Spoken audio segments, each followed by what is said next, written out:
A'udzubillahi minasyaitonirrajim. Bismillahirrahmanirrahim. Assalamualaikum warahmatullahi taala wabarakatuh. Alhamdulillahi rabbil alamin wassalatu wassalamu ala sayyidina wa maulana Muhammadinil karim wa ala alihi wa itratihi wa ashabihi ajma'in. Ashhadu an la ilaha illallah wahdahu la syarikalah wa ashhadu anna sayyidana wa habibana Muhammadan abdullahi wa rasuluh wa safiyuhu min khalqihi wa habibuh. أدى الأمانة وبلغ الرسالة ونصح الأمة وكشف الله به الغمة. اللهم صل وسلم وزد وبارك على حبيبنا وسيدنا ومولانا محمد وعلى آل سيدنا محمد. أما بعد. Alhamdulillah, syukur kita kehadrat Allah Subhanahu Wa Taala dengan keizinan daripada Allah Subhanahu Wa Taala dapat kita bertemu lagi pada petang yang berbahagia ini untuk kita membaca kitab An-Nafhatul Ilahiyah fi Salati ala Khairil Bariyah karangan Syekh Abdullah ibnu Muhammad As-Siddiq Al-Ghumari rahimahullahu subhanahu wa ta'ala, yang kitab ini disusun khusus di dalam membicarakan tentang kelebihan kita berselawat ke atas junjungan mulia Nabi Muhammad sallallahu alaihi wasallam. Semoga Allah subhanahu wa ta'ala menjadikan majlis kita ini sebagai majlis yang barakah, majlis yang membawa kepada keredaan Allah Subhanahu Wa Taala, majlis yang akan mengampunkan segala dosa-dosa yang kita pernah lakukan dengan berkat berselawat ke atas Sayyidina Rasulullah sallallahu alaihi wasallam. Sebagaimana biasa, sebelum kita memulakan majlis kita dalam membaca kitab yang didatangkan oleh Syekh Abdullah Al-Ghumari, marilah sama-sama kita berselawat ke atas junjungan mulia Nabi Muhammad sallallahu alaihi wasallam berdasarkan sirah yang telah diberitahu oleh Rasulullah sallallahu alaihi wasallam kepada Syekh Musa Ad-Darir, di mana beliau telah pun menghadapi serangan ribut taufan sewaktu beliau dan juga teman-temannya berada di dalam laut. Lalu Nabi sallallahu alaihi wasallam telah hadir dalam mimpi beliau, meminta mereka membacakan salawat ini dengan bilangan 1000 kali. Dan Alhamdulillah, kita daripada hari ke hari telah pun membaca selawat ini, dan hari ini kita akan membacanya sebanyak 33 kali insya-Allah subhanahu wa ta'ala. Bismillahirrahmanirrahim. Allahumma salli ala sayyidina Muhammadin salatan tunajjina biha min jami'il ahwali wal afat wa taqdi lana biha jami'al hajat وتطهرنا بها من جميع السيئات وترفعنا بها أعلى الدرجات وتبلغنا بها أقصى الغايات من جميع الخيرات في الحياة وبعد الممات وعلى آله وصحبه وسلم. اللهم صل على سيدنا محمد صلاة تنجينا بها من جميع الأهوال والآفات وتقضي لنا بها جميع الحاجات وتطهرنا بها من جميع السيئات وترفعنا بها أعلى الدرجات وتبلغنا بها أقصى الغايات من جميع الخيرات في الحياة وبعد الممات وعلى آله وصحبه وسلم. اللهم صل على سيدنا محمد صلاة تنجينا بها من جميع الأهوال والآفات وتقضي لنا بها جميع الحاجات وتطهرنا بها من جميع السيئات وترفعنا بها أعلى الدرجات وتبلغنا بها أقصى الغايات من جميع الخيرات في الحياة وبعد الممات وعلى آله وصحبه وسلم. اللهم صل على سيدنا محمد صلاة تنجينا بها من جميع الأهوال والآفات وتقضي لنا بها جميع الحاجات وتطهرنا بها من جميع السيئات وترفعنا بها أعلى الدرجات وتبلغنا بها أقصى الغايات من جميع الخيرات في الحياة وبعد الممات وعلى آله وصحبه وسلم. اللهم صل على سيدنا محمد صلاة تنجينا بها من جميع الأهوال والآفات وتقضي لنا بها جميع الحاجات وتطهرنا بها من جميع السيئات وترفعنا بها أعلى الدرجات وتبلغنا بها أقصى الغايات من جميع الخيرات في الحياة وبعد الممات وعلى آله وصحبه وسلم. اللهم صل على سيدنا محمد صلاة تنجينا بها من جميع الأهوال والآفات وتقضي لنا بها جميع الحاجات وتطهرنا بها من جميع السيئات وترفعنا بها أعلى الدرجات وتبلغنا بها أقصى الغايات من جميع الخيرات في الحياة وبعد الممات وعلى آله وصحبه وسلم. اللهم صل على سيدنا محمد صلاة تنجينا بها من جميع الأهوال والآفات وتقضي لنا بها جميع الحاجات وتطهرنا بها من جميع السيئات وترفعنا بها أعلى الدرجات وتبلغنا بها أقصى الغايات من جميع الخيرات في الحياة وبعد الممات وعلى آله وصحبه وسلم. اللهم صل على سيدنا محمد صلاة تنجينا بها من جميع الأهوال والآفات وتقضي لنا بها جميع الحاجات وتطهرنا بها من جميع السيئات وترفعنا بها أعلى الدرجات وتبلغنا بها أقصى الغايات من جميع الخيرات في الحياة وبعد الممات وعلى آله وصحبه وسلم. اللهم صل على سيدنا محمد صلاة تنجينا بها من جميع الأهوال والآفات وتقضي لنا بها جميع الحاجات وتطهرنا بها من جميع السيئات وترفعنا بها أعلى الدرجات وتبلغنا بها أقصى الغايات من جميع الخيرات في الحياة وبعد الممات وعلى آله وصحبه وسلم. اللهم صل على سيدنا محمد صلاة تنجينا بها من جميع الأهوال والآفات وتقضي لنا بها جميع الحاجات وتطهرنا بها من جميع السيئات وترفعنا بها أعلى الدرجات وتبلغنا بها أقصى الغايات من جميع الخيرات في الحياة وبعد الممات وعلى آله وصحبه وسلم. اللهم صل على سيدنا محمد صلاة تنجينا بها من جميع الأهوال والآفات وتقضي لنا بها جميع الحاجات وتطهرنا بها من جميع السيئات وترفعنا بها أعلى الدرجات وتبلغنا بها أقصى الغايات من جميع الخيرات في الحياة وبعد الممات وعلى آله وصحبه وسلم. اللهم صل على سيدنا محمد صلاة تنجينا بها من جميع الأهوال والآفات وتقضي لنا بها جميع الحاجات وتطهرنا بها من جميع السيئات وترفعنا بها أعلى الدرجات وتبلغنا بها أقصى الغايات من جميع الخيرات في الحياة وبعد الممات وعلى آله وصحبه وسلم.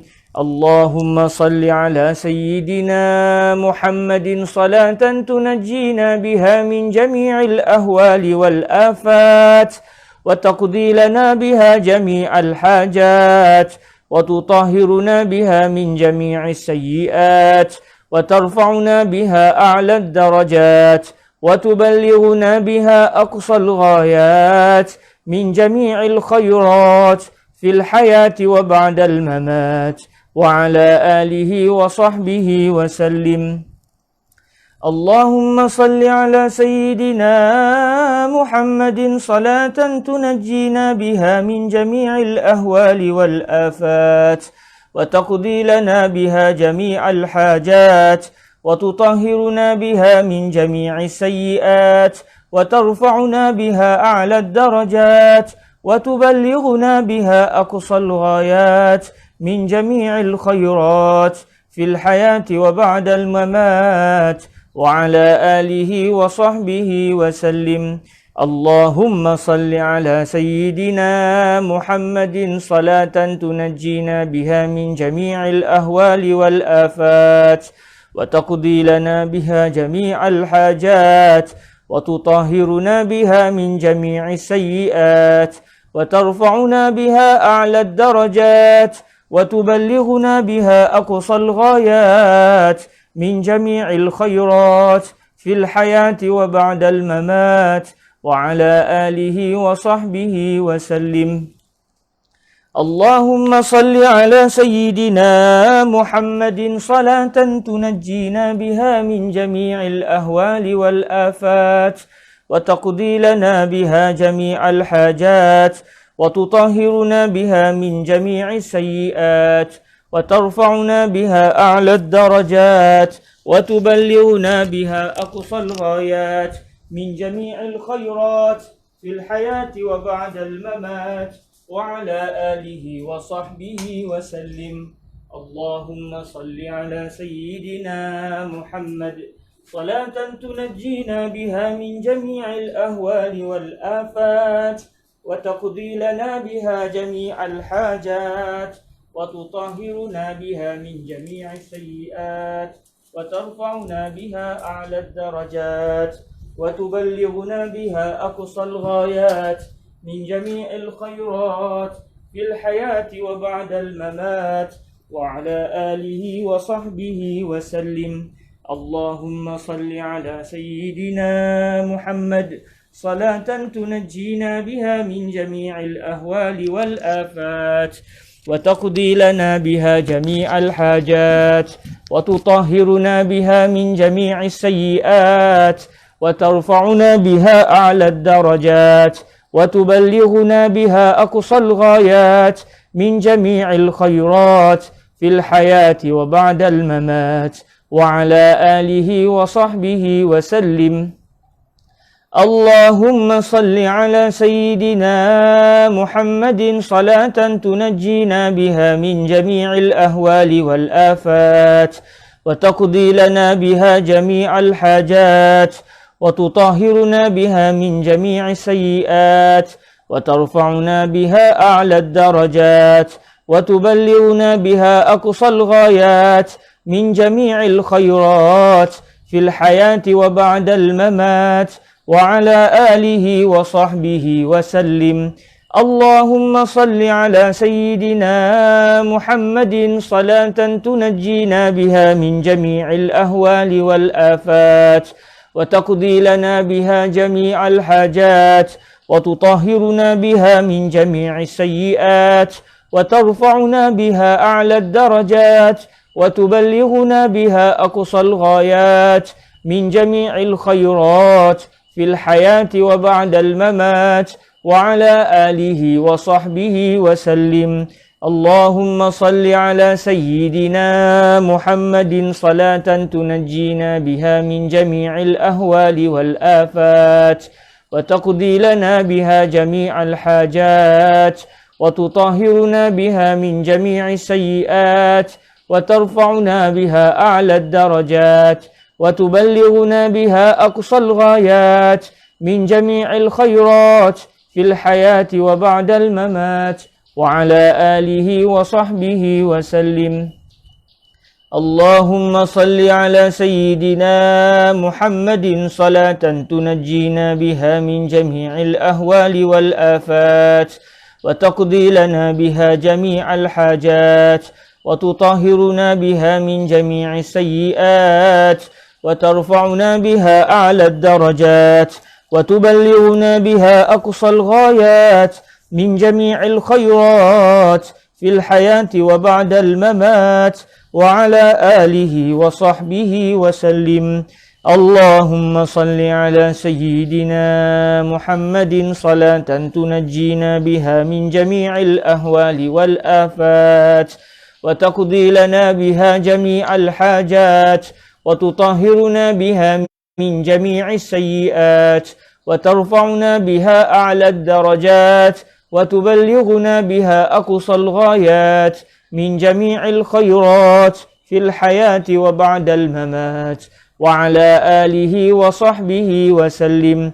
اللهم صل على سيدنا محمد صلاة تنجينا بها من جميع الأهوال والآفات وتقضي لنا بها جميع الحاجات وتطهرنا بها من جميع السيئات وترفعنا بها أعلى الدرجات وتبلغنا بها أقصى الغايات من جميع الخيرات في الحياة وبعد الممات وعلى آله وصحبه وسلم. اللهم صل على سيدنا محمد صلاة تنجينا بها من جميع الأهوال والآفات وتقضي لنا بها جميع الحاجات وتطهرنا بها من جميع السيئات وترفعنا بها أعلى الدرجات وتبلغنا بها أقصى الغايات من جميع الخيرات في الحياة وبعد الممات وعلى آله وصحبه وسلم. اللهم صل على سيدنا محمد صلاة تنجينا بها من جميع الأهوال والآفات وتقضي لنا بها جميع الحاجات وتطهرنا بها من جميع السيئات وترفعنا بها أعلى الدرجات وتبلغنا بها أقصى الغايات من جميع الخيرات في الحياة وبعد الممات وعلى آله وصحبه وسلم. اللهم صل على سيدنا محمد صلاة تنجينا بها من جميع الأهوال والآفات وتقضي لنا بها جميع الحاجات وتطهرنا بها من جميع السيئات وترفعنا بها أعلى الدرجات وتبلغنا بها أقصى الغايات من جميع الخيرات في الحياة وبعد الممات وعلى آله وصحبه وسلم. اللهم صل على سيدنا محمد صلاة تنجينا بها من جميع الأهوال والآفات وتقضي لنا بها جميع الحاجات وتطهرنا بها من جميع السيئات وترفعنا بها أعلى الدرجات وتبلغنا بها أقصى الغايات من جميع الخيرات في الحياة وبعد الممات وعلى آله وصحبه وسلم. اللهم صل على سيدنا محمد صلاة تنجينا بها من جميع الأهوال والآفات وتقضي لنا بها جميع الحاجات وتطهرنا بها من جميع السيئات وترفعنا بها أعلى الدرجات وتبلغنا بها أقصى الغايات من جميع الخيرات في الحياة وبعد الممات وعلى آله وصحبه وسلم.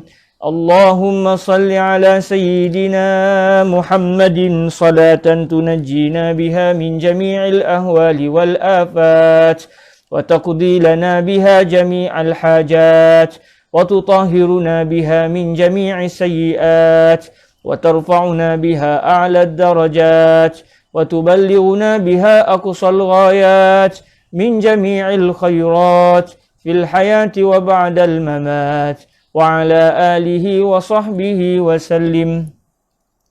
اللهم صل على سيدنا محمد صلاة تنجينا بها من جميع الأهوال والآفات وتقضي لنا بها جميع الحاجات وتطهرنا بها من جميع السيئات وترفعنا بها أعلى الدرجات وتبلغنا بها أقصى الغايات من جميع الخيرات في الحياة وبعد الممات وعلى آله وصحبه وسلم.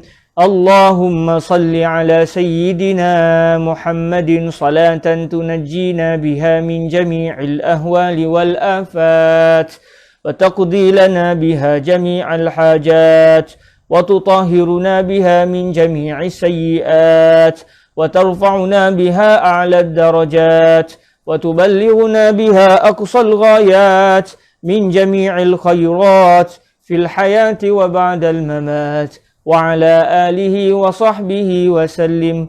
اللهم صل على سيدنا محمد صلاة تنجينا بها من جميع الأهوال والآفات وتقضي لنا بها جميع الحاجات وتطهرنا بها من جميع السيئات وترفعنا بها أعلى الدرجات وتبلغنا بها أقصى الغايات من جميع الخيرات في الحياة وبعد الممات وعلى آله وصحبه وسلم.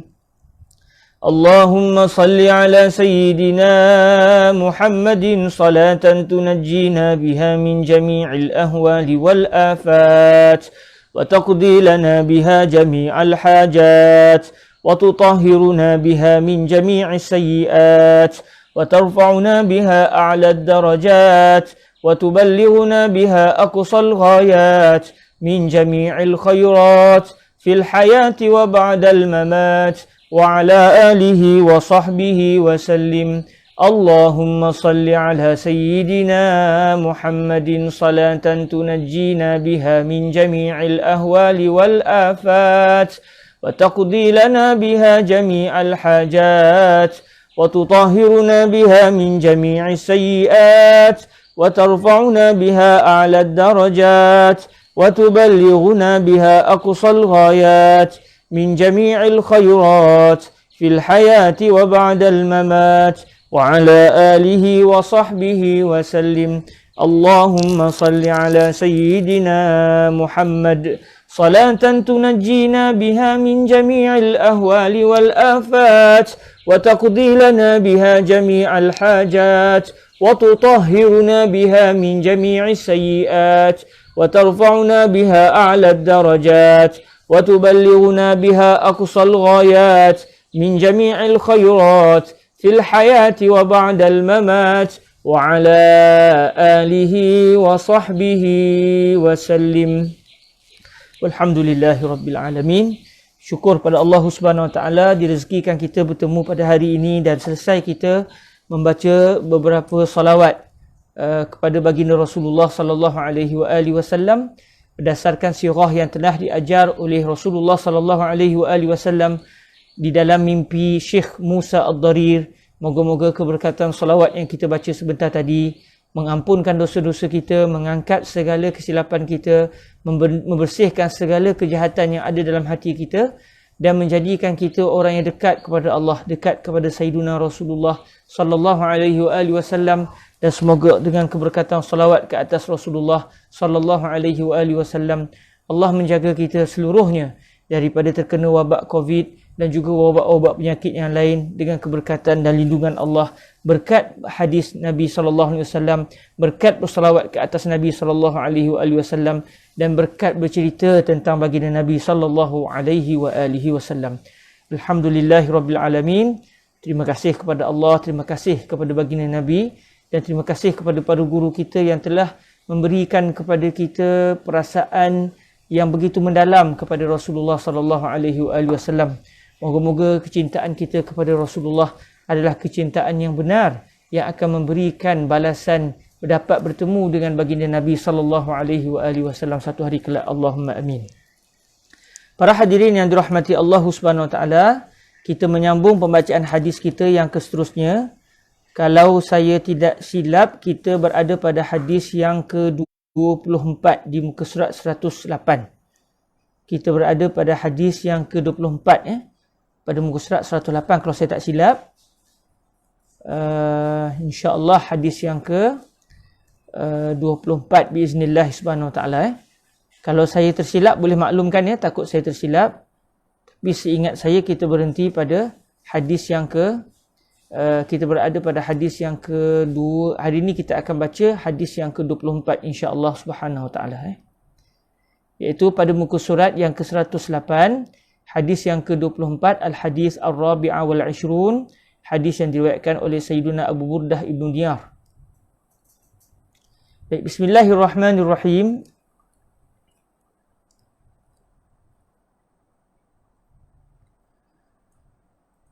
Bismillahirrahmanirrahim.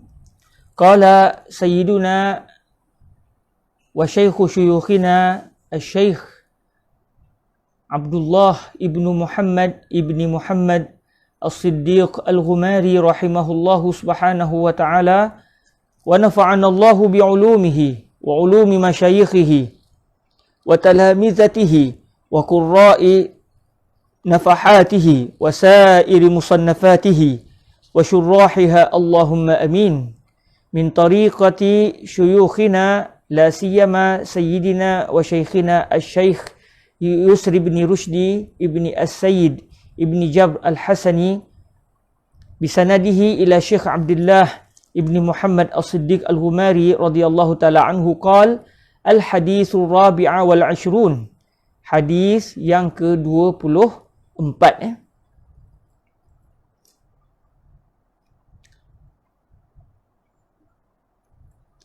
An Abi Burdah bin Niyar radhiyallahu anhu qala qala Rasulullah sallallahu alaihi wa alihi wasallam man shalla alayya min ummati salatan mukhlishan min qalbihi sallallahu alaihi biha 10 salawatin wa rafa'ahu biha 10 darajatin wa kataba lahu biha 10 hasanatin wa maha anhu 10 sayyi'at. Rawahu an-Nasa'i wa at-Tabari wa rijalu isnadihi thiqat.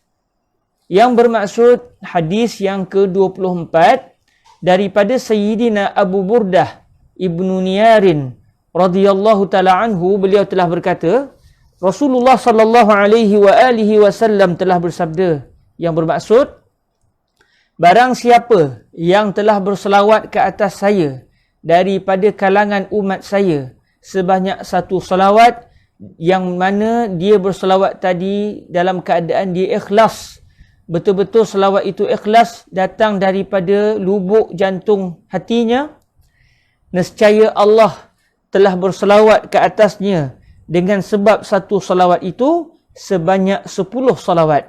Allah telah mengangkatkan baginya dengan sebab 1 selawat itu 10 darajat.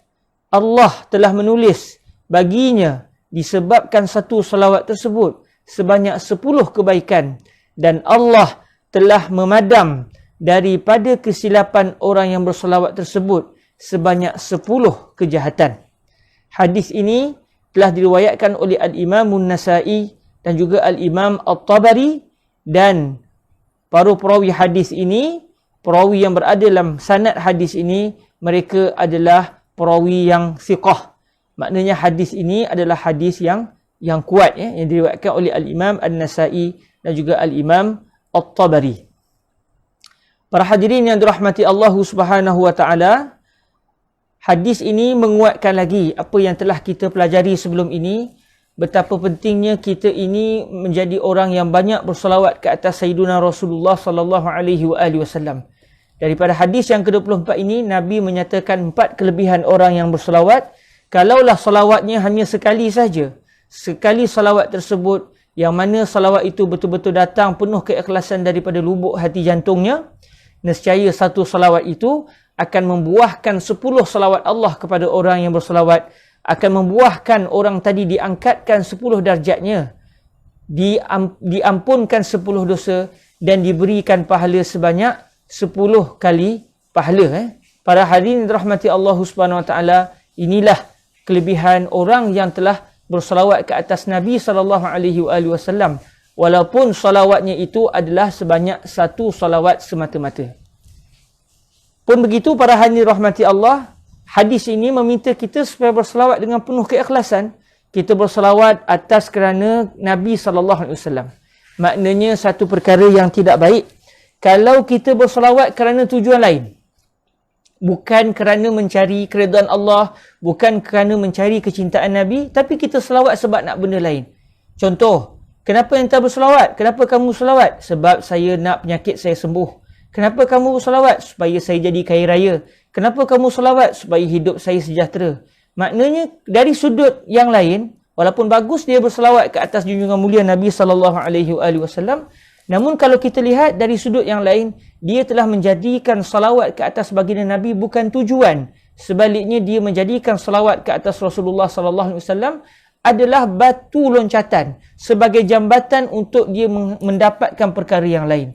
Maka ini satu perkara yang tidak beradab dengan baginda Nabi sallallahu alaihi wasallam. Walaupun dengan kita berselawat kita akan mendapat keberkatan-keberkatan yang pelbagai, kebaikan-kebaikan yang pelbagai, dikabulkan hajat-hajat kita di dunia dan juga di akhirat, namun perlu kita letakkan dalam hati kita, kita berselawat bukan sebab nak benda itu, nak benda ini. Sebaliknya kita berselawat kerana ingin mencari redha Allah dan redha Nabi sallallahu alaihi wasallam, yang mana Nabi serta Allah Subhanahu wa taala tidak akan mensia-siakan orang yang berselawat dengan memberikan lagi kepada orang tersebut ganjaran-ganjaran yang pelbagai selain daripada dia mendapat kasih sayang Allah dan baginda Nabi sallallahu alaihi wasallam. Jadi jangan jadikan salawat itu sebagai alat untuk kita meraih habuan-habuan yang lain. Sebaliknya, jadikan salawat kita adalah matlamat. Dalam masa yang sama, insya-Allah Allah yang Maha Pemurah yang telah menjadikan Nabi SAW sebagai rahmatan lil alamin, sebagai rahmat buat seluruh alam, maka pasti akan kebaikan yang pelbagai diterima oleh kita dengan berkat salawat ke atas junjungan mulia Nabi SAW. Walaupun begitu, para hadirin dirahmati Allah, sebagaimana yang disebut oleh guru-guru kita yang berada di Al-Azhar Asy-Syarif dan juga para guru yang lain, orang yang berselawat kepada baginda Nabi SAW tidak akan rugi sama sekali. Dia akan diterima salawatnya oleh Allah Subhanahu Wa Taala walau apa keadaan sekalipun. Kalau kita rujuk dan kita cuba amati kenyataan ini, kita akan mendapati bahawa antara yang dijadikan sebagai mubasyirat, sebagai istiqnas, sebagai penguat kepada ucapan para ulama ini adalah apa yang berlaku kepada bapa saudara Nabi, iaitu Abu Lahab, bapa saudara Nabi yang merupakan abang kepada ayahanda Nabi sallallahu alaihi wasallam, Abu Lahab yang telah dicaci oleh Allah Subhanahu wa taala, yang telah dikutuk dan dilaknat oleh Allah Subhanahu wa taala sampai ke akhir zaman, dan namanya diabadikan dalam Al-Quranul Karim sebagai penentang baginda Rasul sallallahu alaihi wasallam, sekalipun beliau adalah ayah saudara Nabi, namun tidak bermanfaat hubungan kekeluargaan antara beliau dengan Nabi kerana beliau tidak beriman kepada Allah Subhanahu wa taala.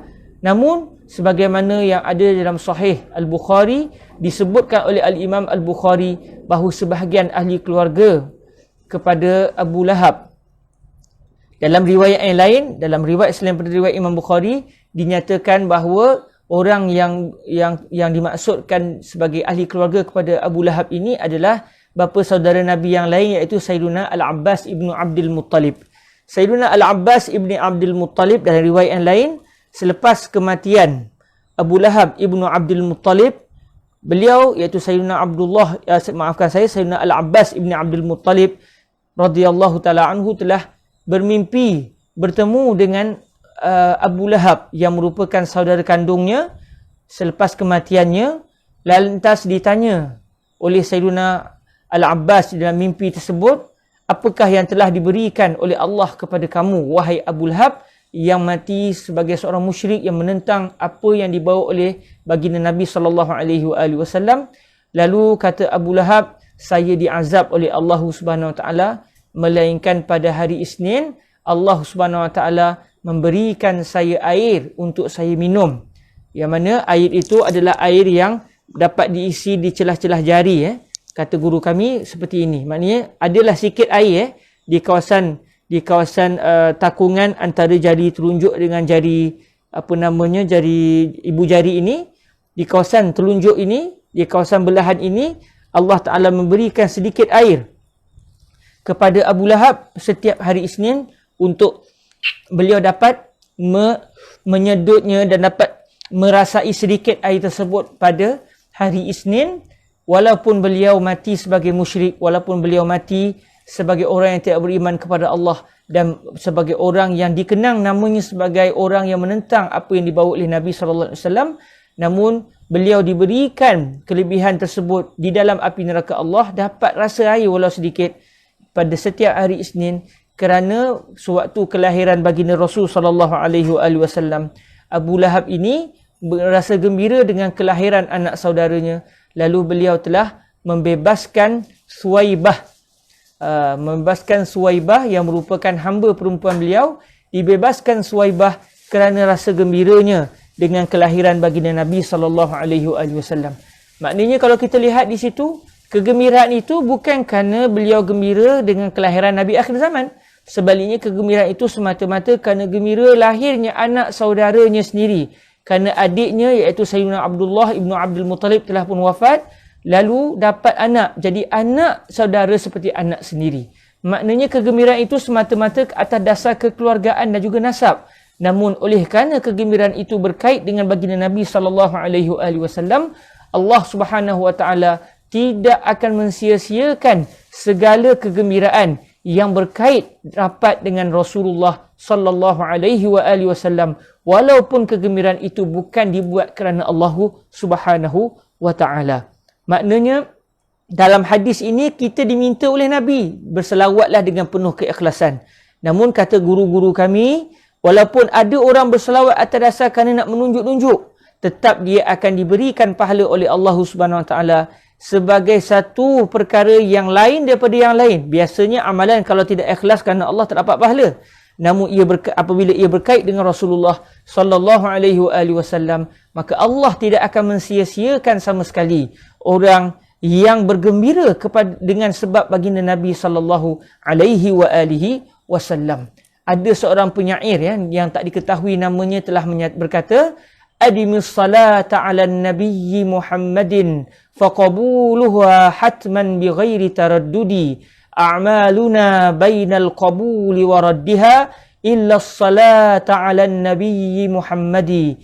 Yang bermaksud, hendaklah kamu sentiasa bersalawat ke atas Nabi Muhammad sallallahu alaihi wasallam, kerana salawatmu itu akan diterima secara pasti tanpa sebarang syak dan ragu.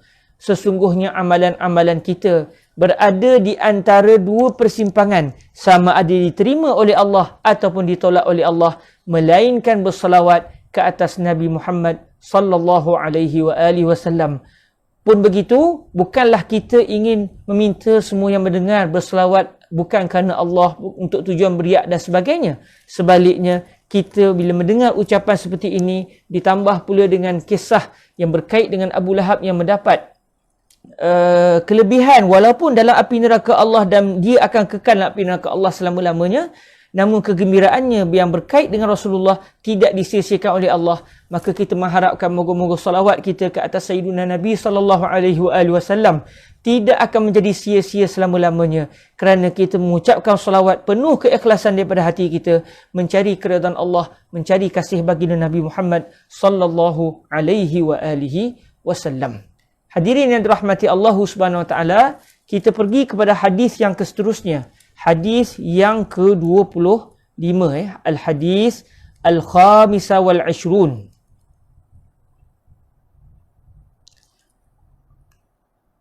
Kita tengok hadis yang ke-25 pula setelah kita meneliti hadis yang ke-24 sebentar tadi. Alhamdulillahirabbil alamin. Kita tengok hadis yang seterusnya.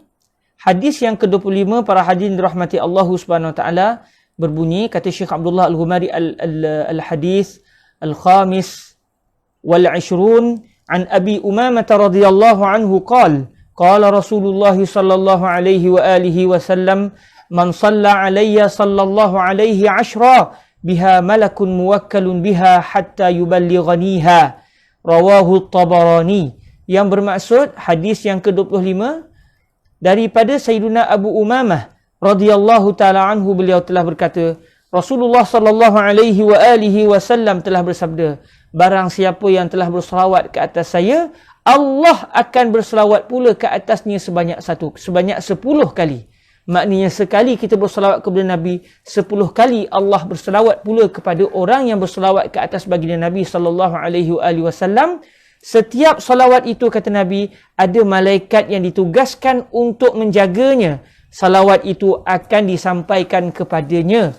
Kata Nabi SAW, malaikat tersebut akan bersama dengan salawat tersebut sehinggalah malaikat itu menyampaikan kepada saya tentang salawat tersebut. Yang ni dijelaskan dalam hadis-hadis yang sebelumnya bahawa di kubur baginda Nabi SAW ada malaikat khusus yang ditugaskan oleh Allah Subhanahu Wa Taala untuk mendengar segala salawat-salawat yang disampaikan oleh umat baginda Rasulullah SAW yang duduk jauh daripada bumi Madinah, daripada kejauhan mereka bersalawat tanda cinta kepada Nabi. Maka malaikat tadi walau sejauh mana pun orang tersebut, malaikat tersebut akan mendengar salawat itu, lalu malaikat menyampaikan kepada baginda Nabi SAW, fulan bin fulan bersalawat kepada anda wahai Rasulullah sallallahu alaihi wa alihi wasallam. Maknanya jangan risau, jangan gusar, sekalipun kita belum lagi direzekikan oleh Allah berada di hadapan makam baginda Nabi SAW, apatah lagi dalam musim-musim Covid ini, nak pergi umrah pun tak boleh. Pun begitu, Allah Ta'ala tidak akan mensia-siakan kecintaan orang kepada baginda Nabi. Walau sejauh mana pun orang itu daripada Rasulullah dari segi jarak geografinya, tetap salawatnya itu akan diberitahu oleh malaikat yang dapat mendengar suara orang yang bersalawat kepada Nabi walau di mana tempat sekalipun. Lantas malaikat itu akan menyampaikan kepada Rasulullah sallallahu alaihi wasallam dan menyatakan, fulan bin fulan telah bersalawat ke atas anda wahai Nabi sallallahu alaihi wasallam. Beruntunglah orang yang mulutnya sentiasa bersalawat kepada baginda Nabi, kerana dia menjadi orang yang sering diingati dan disebut namanya oleh malaikat tersebut kepada baginda Nabi sallallahu alaihi wa alihi wasallam. Hadis yang ke-25 ini telah diriwayatkan oleh Al-Imam At-Tabarani. Kata Syekh Abdullah, rawahu At-Tabarani. Hadis yang seterusnya adalah hadis yang ke-26. Qala Syekh Abdullah Al-Ghumari rahimahullahu subhanahu wa ta'ala, al-hadithu as-sadisa wal-ishrun an Anas radhiyallahu anhu qala qala Rasulullah sallallahu alaihi wa alihi wasallam, sallu alaihi fa inna as-salata alayya kaffaratun lakum wa man salla alayya sallallahu alaihi ashra. Yang bermaksud hadis yang ke-26 daripada Sayyiduna Anas radhiyallahu taala anhu, beliau telah berkata, Rasulullah sallallahu alaihi wa alihi wasallam telah bersabda, bersalawatlah kamu semua kepada saya, kerana sesungguhnya salawat ke atas saya adalah penghapus untuk kamu. Maknanya para hadirin yang dirahmati Allah Subhanahu Wa Taala, salawat ke atas baginda Nabi akan menyebabkan dosa orang itu diampunkan oleh Allah Subhanahu Wa Taala. Salawat ke atas baginda Nabi sallallahu alaihi wasallam akan menyebabkan orang yang berdosa diampunkan dosanya oleh Allah dan menyebabkan jiwanya menjadi bersih dengan sebab berkat bersalawat ke atas Nabi sallallahu alaihi wasallam. Lalu Nabi menyambung sabdaan Nabi, wa man salla alayya sallallahu alaihi ashra, barang siapa yang telah bersalawat ke atas saya, nescaya Allah telah bersalawat pula ke atasnya sebanyak 10 kali. Kalau kita tengok para hadirin dirahmati Allah, hadis yang menceritakan tentang kelebihan bersalawat ke atas baginda Nabi sallallahu alaihi wasallam ini diriwayatkan oleh para sahabat yang pelbagai. Maknanya tidak keterlaluan untuk kita menyatakan bahawa telah berlaku tawatur, telah berlaku periwayatan para sahabat dengan jumlah yang sangat banyak yang menceritakan kelebihan berselawat ke atas baginda Nabi sallallahu alaihi wasallam. Daripada satu hadis ke satu hadis, kita tengok nama para sahabat yang meriwayatkan hadis ini pelbagai. Mungkin kita tanya, apa Syekh Abdullah duk sebut benda sama je?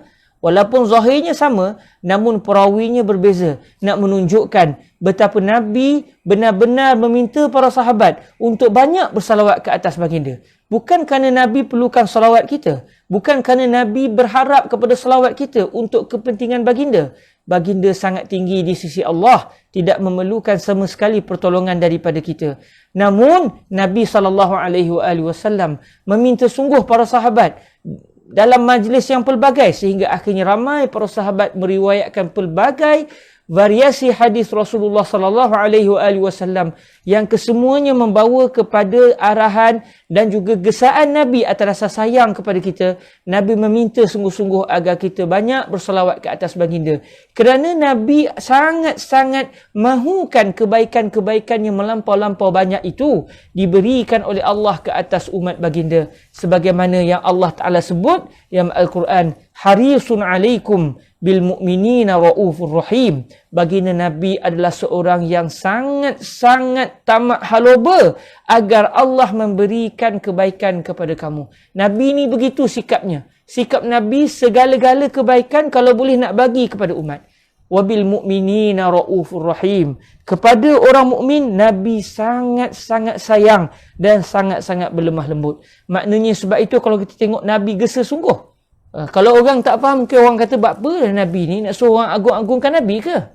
Pernah saya ditanya soalan itu. Adakah Nabi minta kita berselawat sebab Nabi perlukan kita? Adakah Nabi minta kita berselawat ni sebab Nabi nak kita ingat Nabi? Sebenarnya tidak, para hadirin. Nabi tak perlukan kita. Sebaliknya Nabi apabila diberitahu oleh Allah kelebihan-kelebihan berselawat ke atas baginda Nabi, maka tahulah Nabi besar sungguh sayang Allah kepada Nabi. Sehingga orang yang berselawat sekali saja kepada Nabi, Allah pula, bukan raja, bukan tok ketua, bukan menteri besar. Sebaliknya Allah sendiri berselawat, iaitu mengampunkan, memberkati, memuliakan orang yang berselawat kepada Nabi. Walaupun dia hanya berselawat sekali, dibalas oleh Allah sebanyak 10 kali 10 kali salawat Allah kepada orang tersebut. Bahkan dalam hadis yang ke-26 ini, Nabi menyatakan salawat ke atas Nabi adalah sebagai kafarah, sebagai penghapus dosa orang yang berdosa kepada Allah Subhanahu wa taala. Dan kalau kita tengok hadis-hadis yang lain, kalau seseorang itu melakukan kebaikan, Nabi akan diberitahu di kubur baginda, fulan bin fulan melakukan kebaikan. Lalu Nabi berdoa kepada Allah agar Allah terus memberikan kebaikan kepada orang tersebut. Kalau pula umat Nabi melakukan maksiat kepada Allah, lalu berita itu sampai juga kepada Nabi. Lalu Nabi memohon keampunan daripada Allah agar Allah mengampunkan orang yang melakukan dosa tersebut. Dalam hadis ini, kita juga mendapat kebaikan bahawa sesungguhnya orang yang gemar melakukan maksiat, penyelesaiannya adalah dengan banyak berselawat ke atas Rasulullah sallallahu alaihi wasallam agar bersih hatinya, agar kembali hatinya pugar dengan keimanan kerana berkat selawat ke atas Nabi sallallahu alaihi wasallam. Rawahu Ibnu Abi Asim. Dalam buku kita tu ditulis Rawahu Ibnu Asim. Dan saya telah merujuk, tertinggal kalimah Abi di situ. Sepatutnya Rawahu Ibnu Abi Asim fi kitabi As-Salati An-Nabawiyah. Rawahu Ibnu Abi Asimin fi kitabi As-Salati An-Nabawiyah. Hadis yang ke-26 ini telah diriwayatkan oleh Ibnu Abi Asimin di dalam kitab beliau yang berjudul As-Salati An-Nabawiyah. Para hadirin yang dirahmati Allah Subhanahu wa taala, kadang-kadang kalau kita tengok masyarakat kita jadi sesak nafas tuan-tuan. Kalau kita tengok apa yang berlaku oleh anak-anak muda kita, sesak nafas kita. Maksiatnya kalau dulu ada juga, namun tersorok-sorok. Zaman hari ini orang dah tak segan silu untuk melakukan maksiat. Kadang-kadang dia rakam perbuatan maksiatnya, dimasukkan dalam Facebook, dimasukkan dalam Twitter. Muka kadang-kadang tak tutup langsung. Ditunjukkan dia sedang melakukan maksiat zina wal-i'azubillah, maksiat homoseksual wal-i'azubillah, sangat banyak berlaku dalam masyarakat kita. Masyarakat khususnya anak-anak muda dah tak takut dah dengan Allah Subhanahu Wa Taala. Kalau kita tengok, kita jadi takut. Kita takut kepada diri kita, kita takut kepada ahli keluarga kita. Agak-agak apa penyelesaian dia tuan-tuan? Saya kadang-kadang fikir-fikir tak nampak jalan lain melainkan masyarakat kita perlu dididik kembali agar mereka dekat dengan Nabi. Walaupun mungkin untuk mereka menukar diri mereka daripada seorang pelaku maksiat kepada orang yang bertaubat dengan taubat nasuha itu mungkin mengambil masa. Namun sekurang-kurangnya anak-anak muda kita yang sangat jauh terlibat dalam benda-benda yang bercanggah dengan syariat. Dah tak segan silu dah. Ada yang siap merakam adegan-adegan seksnya, dan siapa yang nak beli kena bayar pula. Wal-i'azubillah min zalik. Dah tak erti malu dah anak-anak muda kita. Macam mana agak-agaknya kita nak mengubah mereka? Tak mampu kita tuan-tuan yang dirahmati Allah. Melainkan kita pugarkan kembali dalam jiwa mereka kecintaan kepada Nabi. Diajak kembali masyarakat berselawat ke atas baginda Nabi. Moga-moga Allah Ta'ala memberikan hidayah kepada seluruh kita, sama ada anak muda kita atau orang-orang tua kita, Moga-moga kesemua kita diberikan hidayah oleh Allah dan diselamatkan oleh Allah dengan berkat salawat ke atas baginda Nabi sallallahu alaihi wasallam, dan moga-moga diampunkan segala dosa-dosa kita. Dan mana tahu, walaupun dia susah nak melakukan perbuatan yang baik, biasanya hidup dalam maksiat, biasa selalu dengan adegan-adegan seks, selalu dengan adegan-adegan homoseksual, selalu dalam adegan-adegan yang bercanggah dengan syariat. Namun moga-moga dengan berkat dia banyak bersalawat kepada Nabi, terjentik hatinya satu hari nanti untuk dia kembali bertaubat kepada Allah Subhanahu Wa Taala. Sebab insya-Allah berkat bersalawat kepada Nabi akan menyebabkan hati seseorang itu dekat dengan Nabi, dan Nabi sentiasa mendoakan umatnya agar kembali kepada Allah Subhanahu Wa Taala. Moga-moga Allah Subhanahu Wa Taala membersihkan umat Islam ini, membersihkan anak-anak muda kita agar mereka semua kembali kepada Allah Subhanahu Wa Taala. Kita sendiri pun banyak keaiban kita yang kita lakukan. Orang tak tahu dosa kita. Dosa saya banyak. Tuan-tuan, mungkin lebih sedikit dosa berbanding dengan saya. Namun, apa caranya? Kadang-kadang kita jatuh dalam maksiat, kita nak bertaubat, jatuh lagi. Nak bertaubat, jatuh lagi. Maka caranya banyakkanlah kita berselawat kepada Nabi SAW. Moga-moga Allah Ta'ala menerima taubat kita dan menjadikan hati kita benci kepada maksiat dan suka kepada ketaatan. InsyaAllah Subhanahu Wa Ta'ala. Allahumma amin. Para hadirin yang dirahmati Allah Subhanahu Wa Ta'ala, kita beralih kepada hadis yang seterusnya. Hadis yang diriwayatkan oleh Sayyidatuna Aisyah radhiyallahu ta'ala anha. Qala Asy-Syaikh Abdullah ibnu Muhammad As-Siddiq Al-Ghumari rahimahullahu subhanahu wa ta'ala wa nafa'ana Allahu bi'ulumihi wa 'ulumi masyaikhihi wa talamizatihi wa qurra'i nafahatihi. Al-haditsus sabi'a wal 'ishrun. Hadis yang ke-27. An Aisyah radhiyallahu anha 'anin Nabi sallallahu alaihi wa alihi wa sallam qala la salata illa bi tuhurin wa bis salati 'alai. Rawahu Ad-Daraqutni wa ghairuhu. Yang bermaksud hadis yang ke-27 daripada Sayyidatuna Aisyah radhiyallahu anha, daripada Nabi sallallahu alaihi wa alihi wasallam, baginda telah bersabda, tidak ada salat, maksud dia tidak ada salat yang sah.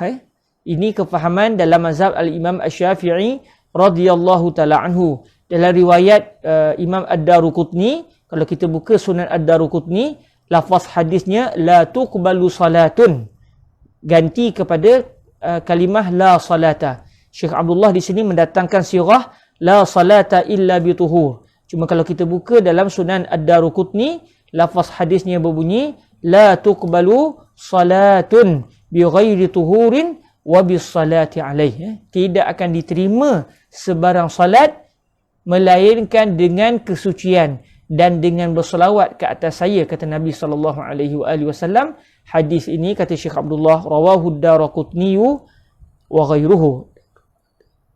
Hadis ini telah diriwayatkan oleh Imam Ad-Daraqutni dan juga selain daripada beliau. Kalau kita tengok para hadirin dirahmati Allah, hadis ini menunjukkan mana-mana sembahyang tidak akan sah, tidak akan diterima oleh Allah Subhanahu Wa Taala melainkan dengan orang yang melakukan salat itu berada dalam keadaan suci, iaitu bersih daripada hadas besar dan juga hadas kecil. Kemudian ada satu lagi syarat sembahyang tidak akan sah melainkan setelah orang yang salat itu berselawat ke atas baginda Nabi sallallahu alaihi wasallam. Dan kalau kita tengok dalam mazhab Sayyidina al-Imam Asy-Syafi'i radhiyallahu taala anhu, al-Imam Asy-Syafi'i radhiyallahu taala anhu menyatakan bahawa salat tidak akan sah melainkan hendaklah kita berselawat ke atas baginda Nabi sallallahu alaihi wasallam di dalam tahiyat akhir. Sebab itu dalam mazhab Sayyidina al-Imam Asy-Syafi'i radhiyallahu taala anhu, antara rukun salat salah satunya adalah berselawat ke atas junjungan mulia Nabi sallallahu alaihi wasallam di dalam kita berada duduk dalam tahiyat akhir dalam salat. Pun begitu, hadis yang sedang kita teliti ini, kalau menurut al-Imam Al-Baihaqi dan juga al-Imam Ad-Daraqutni, hadis ini adalah hadis yang dhaif. Al-Imam Ad-Daraqutni sebut antara perawi hadis, antara rijalul isnad, kalau kita tengok sanad Imam Ad-Daraqutni sampai kepada Sayyidatuna Aisyah, sanad Imam Ad-Daraqutni akan melalui dua orang perawi yang bernama Amr dan juga Jabir ya.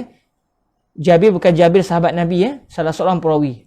Jadi kata Al-Imam Ad-Daraqutni, kedua-dua orang ini iaitu Amr bin Syamr dan juga Jabir, kedua-duanya adalah dhaif. Kalau ikut Al-Imam Al-Baihaqi, Imam Baihaqi kata isnaduhu dhaif. Sanad hadis ini adalah sanad yang dhaif. Jadi hadis yang ke-27 ini adalah hadis yang dhaif. Namun makna hadis ini adalah pegangan mazhab Sayyidina Al-Imam Asy-Syafi'i radhiyallahu taala anhu, iaitu sembahyang tidak akan sah kalau seseorang itu tidak berselawat ke atas Nabi sallallahu alaihi wa alihi wasallam. Mungkin kita akan terpinga-pinga, kenapa Al-Imam Asy-Syafi'i berpendirian demikian, sedangkan hadis ke-27 ini statusnya dhaif. Hadis dhaif sebagaimana yang kita biasa dengar tidak boleh menjadi hujah di dalam menentukan hukum fiqh.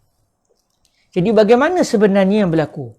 Para hadirin dirahmati Allah, sekiranya kita mendapati ada hadis yang statusnya dhaif, tetapi makna hadis itu dipegang oleh mana-mana fuqaha, maka tahulah kita fuqaha tersebut telah meneliti pelbagai dalil, yang dalil-dalil tersebut menunjukkan apa yang telah dipegang oleh beliau. Contoh macam mazhab Al-Imam Asy-Syafi'i, bila kita tengok Imam Syafi'i kata kalau tak bersolawat kepada Nabi tak sah sembahyang, sedangkan hadis yang menceritakan perkara itu adalah hadis dhaif.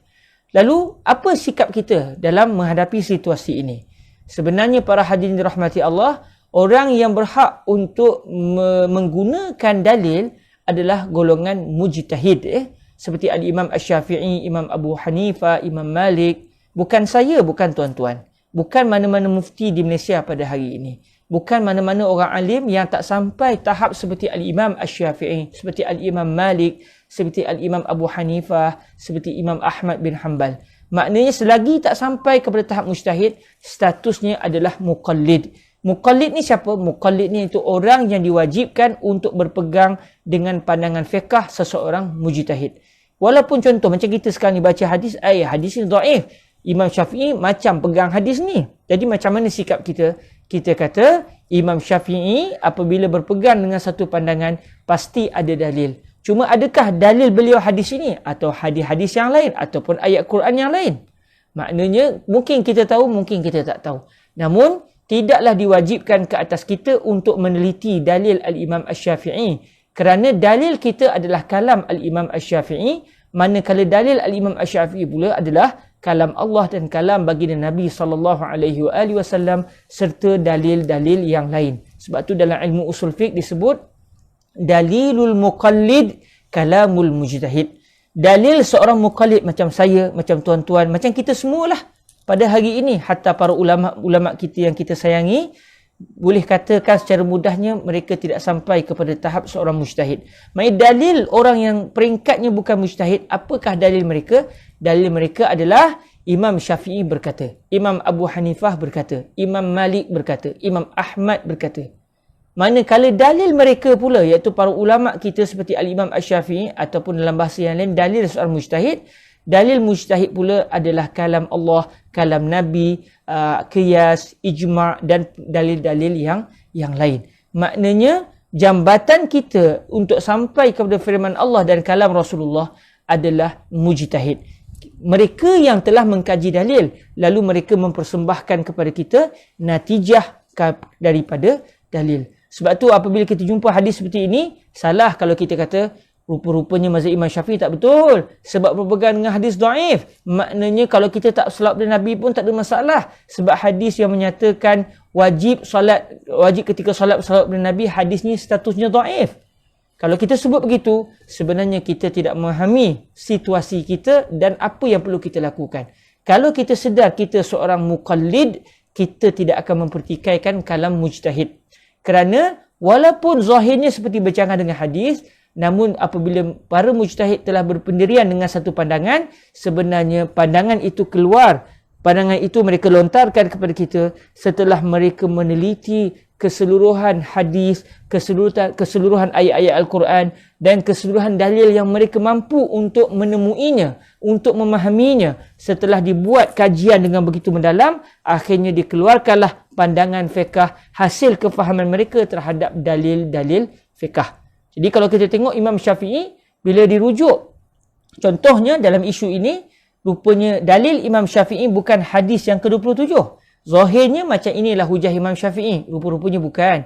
Imam Syafi'i berhujah dengan firman Allah Subhanahu wa taala, "Innallaha wa malaikatahu yusalluna 'alan nabi ya ayyuhalladzina amanu sallu 'alaihi wa sallimu taslima." Ayat yang sering kita baca ini, Allah Ta'ala kata, "Ya ayyuhalladzina amanu sallu 'alaihi wa sallimu taslima." Wahai orang yang beriman, berselawatlah kamu. Hendaklah kamu berselawat ke atas baginda Nabi dan hendaklah kamu mengucapkan salam kepada baginda Nabi. Lalu kata Al-Imam Asy-Syafi'i, perintah Allah adalah wajib pada asalnya. Dalam ilmu usul fiqh dipanggil al-amru lil wujub. Arahan pada asalnya, secara rajihnya, secara kuatnya menunjukkan ia mesti dibuat. Tak boleh ditinggalkan semua sekali. Kalau tinggal jadi berdosa. Jadi melainkan kalau ada dalil yang menunjukkan kalau tinggal tak berdosa. Maka ketika itu barulah dalil itu difahami bahawa ia adalah arahan yang bukan wajib. Namun apabila Al-Imam Asy-Syafi'i membaca ayat ini, Imam Syafi'i memahaminya bahawa ia adalah arahan wajib. Pun begitu, di mana yang wajibnya? Lalu Imam Asy-Syafi'i berpendapat yang wajibnya adalah di dalam salat, kerana Nabi meminta kita berselawat ke atas baginda Nabi di dalam salat. Itu secara mudahnya lah. Kalau kita buka kitab-kitab fiqh, kita akan mendapati perincian pelbagai lagi dalil dalam menyatakan bagaimana Al-Imam Asy-Syafi'i boleh berpendapat bahawa berselawat ke atas Sayyidina Rasulullah sallallahu alaihi wasallam merupakan antara rukun-rukun salat. Tak berselawat ketika tahiyat akhir itu batal sembahyang dalam mazhab Al-Imam Asy-Syafi'i. Mereka mengeluarkan pandangan itu dengan penuh berhikmah, dengan penuh berhemah dan penuh teliti. Kadang-kadang kita pula tidak teliti. Baca satu hadis, apalah Imam Syafi'i ini, hadis dhaif pun tak tahu. Sedangkan Imam Syafi'i telah pun menemui hadis kita ini. Pun begitu ada macam-macam lagi dalil Imam Syafi'i yang kita belum lagi temui. Kita tak temui lagi. Imam Syafi'i dah temui dan dah kaji. Begitu jugalah fuqaha-fuqaha kita yang lain. Jadi kita perlu berhati-hati mempelajari hadis bukan untuk kita pula mengkritik pandangan-pandangan fiqh. Sebaliknya kita membaca hadis untuk kita mengambil barakah hadis, mengambil kalam-kalam barakah Nabi sallallahu alaihi wasallam. Banyak kita dapat bersolawat, dalam masa yang sama kita juga dapat belajar bagaimana fuqaha kita mempelajari dan mengamati setiap hadis Rasulullah sallallahu alaihi wasallam. Hadis yang seterusnya, al-haditsus tsamina wal 'ishrun. An Abi Darda radhiyallahu anhu qala qala Rasulullah sallallahu alaihi wasallam, man shalla alayya hina yusbihu 'ashra wa hina yumsi 'ashra adrakathu syafa'ati yaumal qiyamah. Rawahu at-Tabarani bi isnadain ahaduhuma jayyidun. Yang bermaksud hadis yang ke-28 daripada Sayyidina Abu Darda radhiyallahu taala anhu. Beliau telah berkata, Rasulullah sallallahu alaihi wasallam telah bersabda, yang bermaksud barang siapa yang telah berselawat ke atas saya ketika dia berada di waktu pagi sebanyak 10 kali, kemudian ketika dia berada di waktu petang sebanyak 10 kali, dia akan syafaatku akan menemuinya pada hari kiamat. Syafaatku, kata Nabi, akan datang menemuinya pada hari kiamat. Para hadirin yang dirahmati Allah, daripada hadis yang ke-28 ini kita diberitahu berita gembira oleh Rasulullah sallallahu alaihi wasallam bahawa orang yang berselawat ke atas Nabi sallallahu alaihi wasallam 10 kali di waktu pagi, 10 kali di waktu petang ataupun pada waktu malam, maka orang ini akan berhak menerima syafaat khusus daripada Rasulullah sallallahu alaihi wasallam. Alhamdulillah, kalau kita tengok rata-rata umat Islam berselawat ke atas Nabi sallallahu alaihi wasallam. Mungkin juga ada yang kadang-kadang satu hari tak berselawat. Yang ni kita kena pugarkan. Kita kena ajak masyarakat kita. Jangan lokek mulut itu untuk berselawat kepada Nabi sallallahu alaihi wasallam. Sikit pun tak kena bayar. Sikit pun tak susah. Kalau lah kena qiyamul lail tengah malam itu mungkin kita mengantuk. Tapi apa sangat untuk kita sebut Allahumma salli ala Sayyidina Muhammadin wa ala ali Sayyidina Muhammadin wa sallim. Susah ke? Allahumma salli wa sallim ala Sayyidina Muhammadin wa ala ali Sayyidina Muhammad. Tak susah pun, dah 2 kali dah. tinggal lagi 8 kali. Paling kurang lah, paling kedekut sangat lah, sekurang-kurangnya jangan lepaskan satu hari 20 kali berselawat kepada Nabi. 10 waktu pagi, 10 waktu petang ataupun pada waktu malam. Supaya dalam 24 jam kita berselawat sebanyak 20 kali. Paling teruk sangatlah setiap hari berselawatlah 20 kali kepada Rasulullah sallallahu alaihi wasallam. Nescaya orang ini akan menerima syafaat Nabi sallallahu alaihi wasallam di akhirat kelak. Kita semua memang sangat-sangat memerlukan syafaat Rasulullah.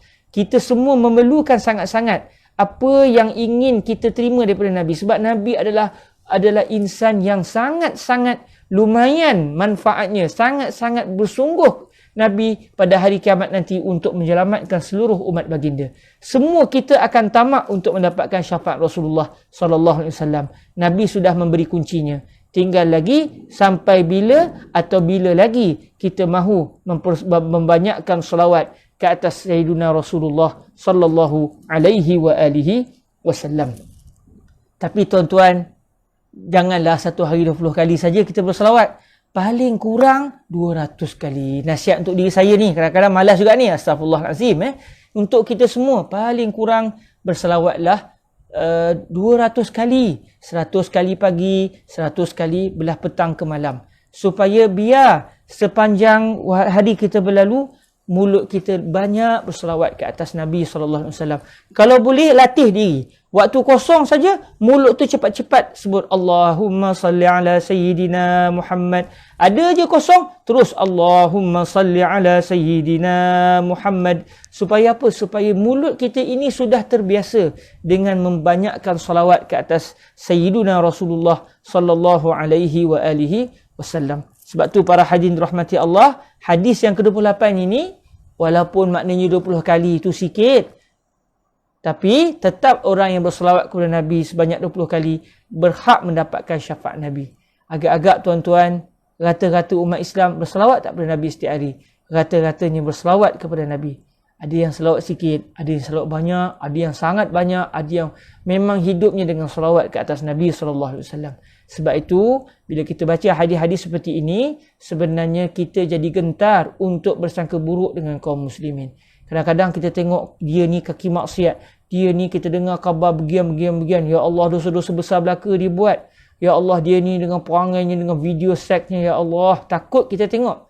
Tapi jauh di hati kita, mana tahu dia banyak berselawat kepada Nabi. Dan moga-moga Allah akan mengampunkan dosa-dosanya dan memberikan dia syafaat Rasulullah di akhirat kelak dengan berkat dia berselawat ke atas Nabi SAW. Jadi dari sudut itu, kita bila pandang kaum muslimin, kita akan pandang dengan pandangan kasih sayang dan pandangan penghormatan.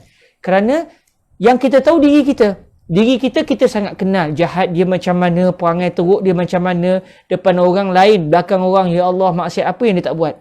Kita tahu diri kita. Namun orang lain, kita hanya tahu depan mata kita maksiat yang dia buat. Namun bagaimana dia berselawat kepada Nabi, berapa banyak dia menangis air mata memohon keampunan Allah, kita tak tahu. Mana tahu semua maksiat-maksiat yang dia buat itu, mana tahu kalau semuanya dileburkan oleh Allah dengan berkat dia berselawat ke atas junjungan mulia Nabi SAW. Jadi hadis-hadis seperti ini, selain daripada menggalakkan kita berselawat kepada baginda Rasul SAW, sebenarnya hadis seperti ini menjentik hati kita, memukul perasaan jahat kita kalau kita ingin bersangka rendah, memandang rendah kaum muslimin. Sebab tu saya sering teringat apa yang disebut oleh guru kesayangan kami, Fadilatul Syekh Yusri bin Rushdi Al-Hasani. Umat Nabi Muhammad ni malyan jawahirah. Umat Nabi Muhammad SAW ini mutiara-mutiaranya sangat banyak. Ummah marhumah, umat yang disayangi oleh Allah dan oleh Nabi SAW. Walaupun pelaku maksiat ada, namun kita tak tahu entah dia banyak berselawat ke atas Rasulullah SAW. Pun begitu, jangan pula untuk kita pakai berdiri kita kata tak apalah, saya buat maksiat apa, yang penting saya selawat. Yang itu tak betul. Itu kita tidak berpandang ataupun kita seakan-akan mempermainkan pula Allah dan Nabi. Jangan begitu. Walaupun kita berusaha, walaupun kalau kita jatuh dalam maksiat, kita cepat-cepat istighfar. Namun jangan kita melakukan maksiat dengan alasan tak apa, nanti lepas saya buat maksiat nanti saya berselawat kepada Nabi, nanti Allah ampunkan. Jangan begitu. Sebab takut-takut kita bermain-main dengan Allah dan Rasul, takut-takut Allah memberikan balasan buruk pula kepada kita. Hendaklah kita di dalam kita bermuamalah dengan Allah, takut kita kepada Allah, harap kita kepada Allah mesti ada, namun pastikan kita menjadikan ketakutan kita kepada Allah lebih kuat berbanding dengan harap kita kepada Allah Subhanahu Wa Taala. Namun kena ada dua-dua sekali, takut dan harap itu mesti ada. Kalau tidak, takut nanti kita putus asa kepada Allah Subhanahu Wa Taala. Jadi insya-Allah banyakkan ajak masyarakat kita, gemarkan masyarakat kita dengan berselawat ke atas Sayyidina Rasulullah sallallahu alaihi wasallam. Biarlah kita serahkan umat ini kepada nabinya. Moga-moga nabi ini, nabi kecintaan kita ini akan memohon kepada Allah agar Allah mengampunkan dosa seluruh kaum muslimin dan juga seluruh kaum mukminin. Allahumma amin. Hadis yang seterusnya, al-haditsut tasi'ah wal 'ishrun. Okey, kalau hadis yang ke-28 tadi, kata Syekh Abdullah Al-Ghumari, rawahu At-Tabarani bi isnadain ahaduhuma jayyid. Imam At-Tabarani telah meriwayatkan hadis ni dengan dua jalur sanad, salah satunya adalah sanad yang elok, sanad yang bagus, sanad yang jayyid, sanad yang bagus. Kalaulah hadis dhaif sekalipun, sebenarnya tidak bermasalah untuk kita beramal dengan hadis dhaif di dalam menggalakkan kita melakukan perbuatan yang sudah diketahui hukumnya. Bersolat pada Nabi memang dituntut oleh Allah. Datang hadis dhaif galakkan kita untuk berselawat, tak ada masalah kita beramal dengan hadis dhaif tersebut, kerana kita ingin beramal, bukan kita nak meletakkan hukum halal dan haram. Kalau halal dan haram perlu kepada dalil yang kuat. Al-hadithu at-tasi'a wal 'ishrun, hadis yang ke-29. عن ابن عمر وأبي هريرة رضي الله عنهم عن النبي صلى الله عليه وآله وسلم قال. Walaupun tak ada kalimah qal, kita baca. Kadang-kadang kitab-kitab hadis ditulis dengan ringkas. Walaupun tak ada, kita baca. عن النبي صلى الله عليه وآله وسلم قال صلوا عليه صلى الله عليكم رواه ابن عدي والنميري من طريقه. Hadis yang ke-29 bermaksud daripada Sayyiduna Ibnu Umar dan juga Sayyiduna Abu Hurairah radhiyallahu anhum daripada Nabi sallallahu alaihi wasallam, baginda telah bersabda, berselawatlah kamu semua kepada saya, nescaya Allah telah berselawat pula kepada kamu semua. Hadis ini telah diriwayatkan oleh Ibnu Adi dan juga Al-Imam An-Numairi daripada jalur sanad Al-Imam Ibnu Adi. Maknanya kalau kita buka kitab-kitab karangan Ibnu Adi, kita akan mendapati beliau meriwayatkan hadis ini. Ada seorang ulama hadis yang datang kemudian yang bernama An-Numairi, beliau juga mendatangkan hadis ini dan jalur sanad beliau melalui Al-Imam Ibnu Adi. Dan kalau kita tengok, saya sempat rujuk tadi, Al-Imam An-Numairi meriwayatkan hadis ini dengan sanad beliau daripada fulan sambung menyambung sampai kepada Ibnu Adi. Ibnu Adi pula mendatangkan sanad beliau sambung menyambung sampai kepada Sayyidina Abdullah Ibnu Umar dan Sayyidina Abi Hurairah radhiyallahu taala anhum. Jadi maknanya Ibnu Adi dan juga An-Numairi meriwayatkan hadis ini. Cuma oleh kerana An-Numairi datang kemudian, Al-Imam An-Numairi ketika mendatangkan hadis ini, sanad beliau akhirnya bersambung dengan Ibnu Adi. Subhanallah, umat Nabi ini umat yang sangat mementingkan perguruan. Hatta dalam ilmu Islam pun kita belajar daripada guru ke guru, sehingga akhirnya kita tahu fulan bin fulan ni guru saya yang keberapa. Daripada salasilah keturunan perguruan, beliau berada di tempat yang keberapa. Jadi maknanya umat Islam ni saling bersaudara. Dari segi kerohanian juga bersaudara, dari segi keilmuan juga adalah bersaudara. Walhamdulillah Rabbil Alamin. Hadis yang ke-29 ini menggalakkan kita agar berselawat kepada Nabi SAW. Baginda bersabda, sallu alaihi, berselawatlah kamu semua kepada saya, sallallahu alaikum, Allah nescaya akan berselawat pula ke atas kamu semua. Ya Rabb, moga-moga Allah Ta'ala menerima selawat-selawat kita kepada baginda Rasul sallallahu alaihi wasallam dan menjadikan bibir kita, walaupun kesungguhan, walaupun susah kadang mungkin untuk kita dekat dengan Allah, moga-moga salawat kepada Nabi akan menarik kita, mencepatkan kita untuk sampai kepada keridaan Allah dan keridaan baginda Rasulullah sallallahu alaihi wasallam. Walhamdulillahi Rabbil Alamin. Syukur pada Allah Subhanahu Wa Taala. Banyak sikit kita baca hadis ini pada hari ini insya-Allah, dan seterusnya tuan-tuan yang dirahmati Allah, Mari kita lihat berita gembira yang ke-15 ya. Di dalam menceritakan kelebihan berselawat ke atas Sayyidina Rasulullah sallallahu alaihi wasallam, iaitu pada muka surat 116 ya. Siapa yang ada buku PDF boleh tengok muka surat yang ke-116 di bahagian bawah sekali, iaitu Al-Mubashiratu Al-Khamisata Ashar. Allahumma salli ala Sayyidina Rasulullah. Kat belakang dalam balang tu bahulu ke? Itu bukan bahulu, tu kuih apa tak saya terlupa. Apa namanya, apa kuih tiram, apa semua. Kebetulannya saya berada di rumah saya. Rumah saya ni kebetulannya kami duduk jauh daripada Selangor. Kami berada di hulu Selangor. Jadi kawasan internetnya agak tak kuat. Jadi saya dah cuba test banyak tempat. Alhamdulillah nampaknya di dapur ini kuat dia punya internetnya. Jadi maafkan saya kalau tuan-tuan nampak tiba-tiba ada yang panggang ke, ada bahulu ke, ada kuih raya ke, mohon kemaafan. Sebenarnya walaupun kita rasa seronok tengok makanan, sebenarnya makanan kita yang paling berkhasiat adalah berselawat ke atas junjungan mulia Nabi sallallahu alaihi wasallam. Walhamdulillahirabbil alamin. Kita tengok, abaikan apa kuih-kuih di belakang tu, anggap saja itu ujian. Kita pergi kepada berita gembira yang ke-15 dalam membicarakan kelebihan berselawat ke atas Sayyidina Rasulullah sallallahu alaihi wasallam. Qala Asy-Syaikh Abdullah Al-Humari rahimahullahu subhanahu wa ta'ala, Al-Mubashiratul Khamisata Ashar, berita gembira yang ke-15. Rawa Ibnul Mulaqini fil Hadaiqi an Ali bin Isa Al-Wazir qala kuntu ukthiru as-salata 'ala an-nabiy sallallahu alaihi wa alihi wasallam. فلما صرفت عن الوزارة رأيت في المنام كأني راكب حمارا ورأيت رسول الله صلى الله عليه وآله وسلم فترجلت له فقال لي ارجع إلى مكانك فأصبحت وقلدت الوزارة ببركة الصلاة عليه صلى الله عليه وآله وسلم.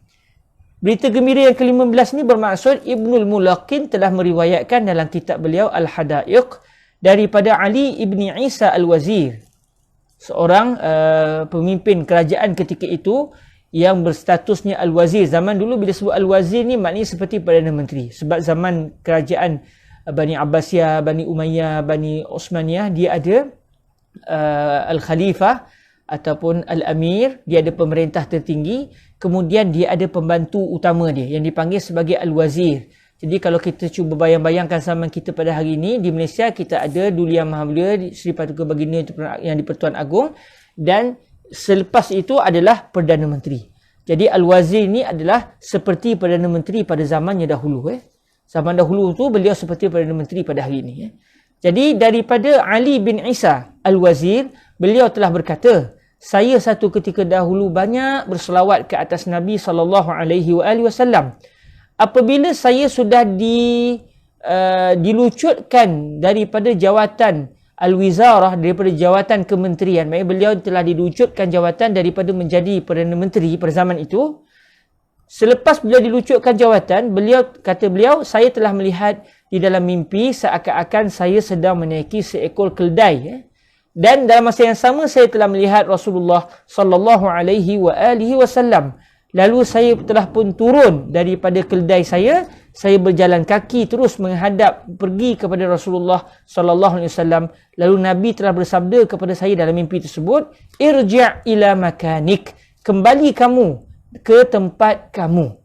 Kalau ikut dalam mimpi ni, Nabi suruh beliau kembali ke tempat beliau. Maksud dia daripada naik keldai turun, Nabi suruh naik semula ke atas keldai. Itu yang kita faham secara zahir. Namun rupa-rupanya Nabi ingin menyatakan, kembalilah kamu ke jawatan asal kamu yang sebelum ni kamu dipecat, kamu pergilah ke jawatan kamu itu sekali lagi. Lalu kata menteri ini iaitu Ali bin Isa Al-Wazir.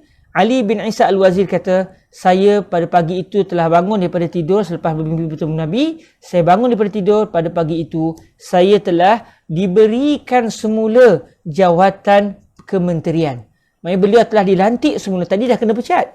Beliau dilantik semula sebagai Al-Wazir, sebagai Perdana Menteri pada zaman itu, dengan berkat berselawat ke atas Nabi SAW. Maknanya tuan-tuan, sebarang masalah kita, banyakkan berselawat kepada Nabi, mencari keridhaan Nabi. Dalam masa yang sama, Nabi tidak akan mensia-siakan kekasih-kekasih yang sering melantunkan salawat ke atas Sayyidina Rasulullah sallallahu alaihi wasallam. Qal al-mubashiratus sadisata asyar, berita gembira yang ke-16. Yang berita gembira ke-16 ni menjelaskan lagi peristiwa yang berlaku pada peristiwa berita gembira yang ke-15. Qala Abu Sa'id Al-Wa'iz fi kitab At-Ta'bir. Abu Sa'id Al-Wa'iz dalam kitab beliau At-Ta'bir telah berkata, Balaghana anna rajulan ra'a an-nabiy sallallahu alaihi wa alihi wasallam fil manami fashaka ilaihi dhiqa halihi faqala lahu izhab ila Ali ibn Isa wa qul lahu yadfa'u laka ma tuslihu bihi amrak. Faqal ya Rasulullah bi ayyi alamatin? Qal qul lahu bi alamati annaka ra'aitani 'ala al-buthan wa kunta 'ala nashzin min al-ardi fanazalta wa ji'tani faqult irji' makanak. وكان علي بن عيسى قد عزل فردت إليه الوزارة فلما انتبه ذلك الرجل جاء إلى علي بن عيسى وهو يومئذ وزير فذكر قصته فقال صدقت ودفع إليه 400 دينار فقال اقضي بهذه دينك ودفع إليه 400 دينار أخرى فقال اجعلها رأس مالك فإذا أنفقت ذلك farji' ilai. Kisah ini bermaksud Abu Sa'id Al-Wa'iz dalam kitab beliau At-Ta'bir telah berkata, telah sampai kepada kami kisah seorang lelaki yang telah bermimpi bertemu dengan Nabi SAW. Lalu lelaki ini telah mengadu kepada baginda Nabi dalam mimpinya, mengadu kepada baginda Rasul SAW betapa sempitnya kehidupannya. Maksudnya dia orang susah, sempitnya hidupnya. Lalu diadukan kepada Nabi. Lalu Rasulullah SAW telah bersabda kepada lelaki tersebut dalam mimpi tersebut, pergilah kamu kepada Ali bin Isa. Ali bin Isa yang kita telah cerita kisahnya dalam berita gembira yang ke-15 tadi, iaitu seorang Perdana Menteri, kemudian dilucutkan jawatannya, kemudian dia bertemu dengan Nabi dalam mimpi, Nabi suruh kembali ke tempatnya, lalu akhirnya dia kembali semula ke jawatan, diambil semula dia sebagai Perdana Menteri sekali lagi. Jadi ada orang lain mimpi bertemu dengan Nabi. Lalu Nabi telah berkata kepada lelaki tadi, orang lain tadi yang dia mengadu dia susah, kata Nabi, pergilah kamu kepada Ali bin Isa, kemudian sebutlah kepadanya, iaitu sebutlah kepadanya keadaan-keadaan kamu yang susah apa semua, nescaya dia akan memberi kepada kamu harta yang membaguskan urusan kamu. Dia akan bagi kamu duit yang banyak, yang kamu akan dapat menyelesaikan masalah-masalah kamu. Hutang piutang kamu akan dapat kamu selesaikan, sebab Ali bin Isa akan bagi duit kepada kamu, sebut kamu bertemu dengan aku dalam mimpi. Nabi pesan begitu kepada lelaki tadi. Nabi suruh cakap dengan Ali bin Isa, yang Rasulullah suruh Ali bin Isa bagi duit kepada orang tadi, supaya orang tadi dapat selesaikan segala urusan kehidupannya. Lalu lelaki yang bermimpi ni kata kepada Nabi SAW dalam mimpi tersebut, wahai Rasulullah, apa alamat? Dengan apa alamat yang saya nak sebut kepada Ali bin Isa? Mungkin Ali bin Isa kata, kamu nipulah. Betul ke kamu jumpa Nabi? Betul ke Nabi suruh? Kalau dia tanya, ada bukti? Saya nak kata apa ya Rasulullah? Lalu Nabi bersabda kepada lelaki tadi dalam mimpi tersebut, kata Nabi kepada lelaki tadi, sebutlah kepada Ali bin Isa alamat bukti kamu bertemu dengan saya dalam mimpi, bahawa sesungguhnya, kata Rasulullah, kamu wahai Ali bin Isa telah pun melihat saya sewaktu berada di Buthan. Buthan ni iaitu Buthan ni satu wadi di Al-Madinah. Maksudnya Ali bin Isa bermimpi bertemu dengan Nabi sewaktu beliau berada di Buthan. Sewaktu Nabi berada di Buthan, dalam mimpi itu beliau melihat Rasulullah berada di Buthan. Dan dalam masa yang sama, kata Rasulullah, sebut juga kepada Ali bin Isa, masa kamu mimpi bertemu dengan saya, kamu ketika itu berada di atas satu tanah yang menggunung sedikit. Bukan tanah rata. Ketika kamu mimpi itu, kamu berada di atas tanah yang menggunung sedikit. Dalam bahasa Arab panggil martafa'a minal ardi. Kemudian kamu turun daripada kawasan tempat yang tinggi itu dan kamu telah pergi bertemu dengan saya. Kemudian saya telah kata kepada kamu, wahai Ali bin Isa, kembalilah ke tempat kamu. Jadi dalam mimpi itu Rasulullah pesan kepada orang tadi, kalau sebut kisah ni kepada Ali bin Isa, kalau Ali bin Isa tanya apa bukti, sebut kepada dia, dulu kamu pernah bertemu dengan Nabi, kamu di Buthan, Nabi ketika itu berada di Buthan, kamu pula berada di tempat tinggi, kamu pun turun bertemu dengan Nabi. Nabi kata, balik ke tempat kamu semua. Memang Nabi bagi tahu kepada lelaki tadi supaya sebut kepada Perdana Menteri tadi. Sebab memang dia mimpi sungguh. Dan cerita ini dia saja yang tahu. Jadi kalau lelaki ni boleh sebut kepada dia, betul kamu telah bermimpi gini, dia kata, betul. Jadi tahulah dia benar-benar lelaki itu bermimpi bertemu dengan Nabi SAW, dan Nabi telah meminta dia untuk dia membantu lelaki yang kesempitan tadi. Jadi Ali bin Isa ketika sebelum ini telah pun diletakkan jawatannya sebagai orang yang memegang kementerian, sebagai Perdana Menteri. Kemudian dia telah mendapat semula jawatannya. Jadi sewaktu lelaki yang susah ni bertemu dengan Ali bin Isa, sewaktu itu Ali bin Isa sudah pun mendapat kembali jawatannya. Falamman tabah zalika rajul, bila lelaki ni dia sedar pada tidur dia malam tadi dia mimpi, dia bangun pagi tu, dia pun terus bertemu dengan Ali bin Isa, dan ketika itu Ali bin Isa sudah pun menjawat kembali jawatan Perdana Menteri. Lalu lelaki tadi pun ceritalah kisah mimpi dia. Lalu Ali bin Isa kata, betul, saya dulu pernah mimpi jumpa Nabi bagian macam yang Nabi sebut kepada kamu dalam mimpi kamu. Lalu Ali bin Isa telah membayar kepada lelaki tadi sebanyak 400 dinar. Subhanallah, 1 dinar hari ini rasanya harganya 700 lebih. Boleh bayangkan 700 lebih kali dengan 400. Memang banyak sungguh. 400 dinar diberi kepada lelaki tersebut. Kemudian dia kata kepada lelaki tadi, Ali bin Isa sebut lelaki yang kesempitan hidup tadi, dengan 400 dinar ini kamu bayarlah segala hutang piutang kamu. Kemudian Ali bin Isa bagi lagi 400 dinar yang seterusnya. Maknanya bagi semuanya 800 dinar. 400 dinar yang mula-mula tujuan untuk dibayar hutang. Kemudian diberi sekali lagi 400 dinar yang seterusnya. Lalu kata Ali bin Isa kepada lelaki tadi, ij'alha ra'sa malik. Jadikan duit ini sebagai duit belanja kamu. Ra'sal mal dalam ilmu iktisad dia panggil sebagai duit modal kamu. Jadikan duit ini sebagai duit modal. Kamu nak berniaga ke, kamu nak makan ke, kamu nak belanja ke, belanja. Apabila duit ini sudah habis, datanglah kembali kepadaku. Kata Ali bin Isa, kalau kamu dah habis duit nanti, datanglah kembali kepadaku. Sebab apa? Sebab lelaki yang bermimpi tadi bukan orang biasa-biasa. Bayangkan sampai beliau bertemu dengan Nabi, sampai Nabi memberikan penyelesaian kepada beliau. Tahulah Abu Ali tadi bahawa sesungguhnya orang ini yang bermimpi tadi, Ali bin Isa, tahulah dia bahawa lelaki yang bermimpi tadi bukan orang biasa-biasa, melainkan dia orang yang dekat dengan Rasulullah sallallahu alaihi wa alihi wasallam. Walhamdulillahirabbil alamin. Kisah ini tahulah kita bahawa sesungguhnya orang yang banyak bersolawat kepada Nabi dibantu oleh Nabi, dibantu oleh Rasulullah sallallahu alaihi wasallam. Sebab tu kita dalam hidup kita akan sentiasa menghadapi kesempitan.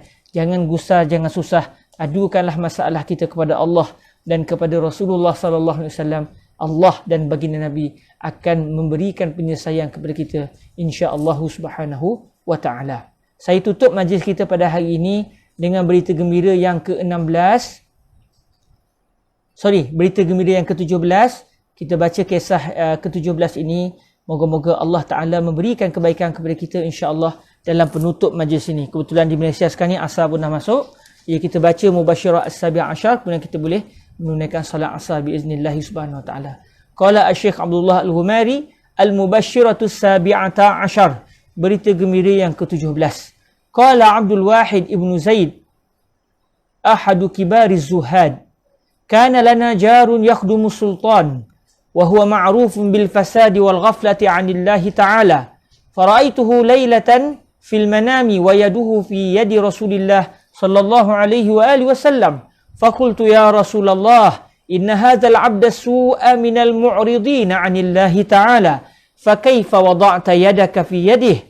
فقال صلى الله عليه وآله وسلم قد عرفت ذلك وها أنا ماض به لأشفع له عند الله تعالى فقلت يا رسول الله بأي وسيلة بلغ ذلك قال بكثرة صلاته علي فإنه في كل ليلة حين يأوي إلى فراشه يصلي علي 1000 مرة وإني لأرجو الله تعالى أن يقبل شفاعتي فيه قال عبد الواحد فلما أصبحت إذا أنا بذلك الغلام قد دخل المسجد باكيا وكنت أقص على أصحابه بل أقص على أصحابي ما رأيته له فلما دخل سلم وقال يا عبد الواحد مد يدك فقد أرسلني إليك رسول الله صلى الله عليه وآله وسلم لأتوب على يدك وذكر لي ataupun mungkin boleh dibaca wazkur li mungkin ya saya tak pasti yang tepatnya kita baca wazakir li ataupun wazkur li moga-moga wazkur li ma jara bainaka wa bainahu al-lailata fi sya'ni falamma taba sa'altuhu an ru'yah faqal atani Rasulullah sallallahu alaihi wa alihi wasallam fa akhadha bi yadi wa qala la ashfa'anna laka ila rabbi li ajli salatika alai falamma intalaqtu ma'ahu syafa'a li wa qala idza asbahta fa'ti 'abdal wahid wa tub 'ala yadayhi wastaqim. Kisah ini bermaksud Abdul Wahid bin Zaid yang merupakan salah seorang ulama-ulama terkenal di kalangan ahli-ahli zuhud, orang-orang zuhud. Beliau merupakan orang sufi yang kuat, orang-orang sufi yang terkenal. Abdul Wahid bin Zaid beliau telah menceritakan, kami ni ada seorang jiran kami, dia ni sentiasa berkhidmat kepada raja, dan jiran kami ini terkenal dengan orang yang jahat dan orang yang lalai daripada mengingati Allah. Memang orang jahat sungguh lah. Dah dekat dengan raja, lepas tu sering buat jahat, sering buat maksiat. Satu hari saya telah melihat jiran saya ini di dalam mimpi saya pada satu malam. Dalam masa yang sama dalam mimpi tersebut, saya melihat tangannya berada di dalam tangan Nabi SAW. Beliau menggenggam tangan Nabi SAW. Nabi pegang tangannya, dia pula pegang tangan Nabi. Mereka saling menggenggam tangan antara beliau dengan Nabi. Sedangkan lelaki ini, lelaki yang jahat, terkenal sebagai pelaku maksiat. Lalu Abdul Wahid bin Zaid yang merupakan orang sufi ini telah bertanya kepada Rasulullah sallallahu alaihi wasallam. Kata beliau kepada Nabi, wahai Rasulullah, sesungguhnya hamba yang jahat ini adalah merupakan orang yang lalai daripada Allah Ta'ala. Maka bagaimana anda meletakkan tangan anda di dalam tangannya? Maknanya bila Nabi boleh pegang tangan dia, dia boleh pegang tangan Nabi, maknanya dia ini bukan orang biasa-biasa. Sedangkan yang zahir dia orang jahat. Lalu Rasulullah sallallahu alaihi wasallam bersabda kepada Abdul Wahid bin Ziyad, "Qad araftu dzalik wa ha ana madin bihi li ashfa'a lahu 'inda Allah Ta'ala." Saya tahu dia jahat. Kata Nabi, saya tahu dia memang banyak buat jahat dan dia jauh daripada Allah. Inilah saya, kata Nabi, inilah saya sedang bersama-sama dengan dia untuk saya memberikan syafaat kepada dia di sisi Allah Ta'ala. Moga-moga Allah mengampunkan dosanya. Lalu saya, kata Abdul Wahid bin Ziyad, bila beliau dengar ucapan Nabi itu, terkejut beliau. Maknanya jiran yang jahat ini bukan orang sembarangan, bukan orang biasa-biasa. Lalu orang alim ni, orang sufi yang bernama Abdul Wahid bin Zaid ni tanya kepada Rasulullah, wahai Rasulullah, apa penyebab, apakah jalan yang sehingga dengan sebab jalan ini, dengan sebab wasilah ini, dengan sebab itu, dia boleh sampai kepada martabat anda sendiri nak meminta syafaat untuknya di sisi Allah. Dia buat apa sampai dia begitu istimewa, wahai Rasulullah? Lalu kata Nabi SAW, dengan sebab banyaknya dia berselawat ke atasku. Sesungguhnya dia pada setiap malam kata Nabi SAW, apabila dia sudah melabuhkan dirinya di atas katilnya, maknanya ketika dia dah nak tidur, masa dia nak lelap tu, dia akan berselawat kepada saya, kata Rasulullah, sebanyak 1000 kali, tuan-tuan. Allahu Akbar. Maknanya Saya jauh sangat tuan-tuan. Saya tak mampu untuk setiap malam berselawat 1000 kali pada Nabi SAW. Namun pelaku maksiat ini, dia jahat. Tapi hatinya begitu dekat dengan Nabi. Dia memang jahat, kaki maksiat, mungkin buat zalim dengan orang. Tapi hati dia sangat dekat dengan Nabi. Sehingga setiap malam, sebagai tanda dia sangat dekat Nabi, dia tak boleh lupakan Nabi setiap malam sebelum dia tidur. Dia akan berselawat kepada Nabi sebanyak 1000 kali. Allahu Akbar. Ini yang kita tahu tuan-tuan. Berapa ramai orang yang kita tak tahu. Yang entah-entah itu juga akhlaknya dengan Nabi SAW. Secara zahir dia tengok biasa-biasa. Mungkin dia kaki maksiat. Tapi mana tahu, inilah amalannya, inilah pengikat cinta antara dia dengan Nabi SAW.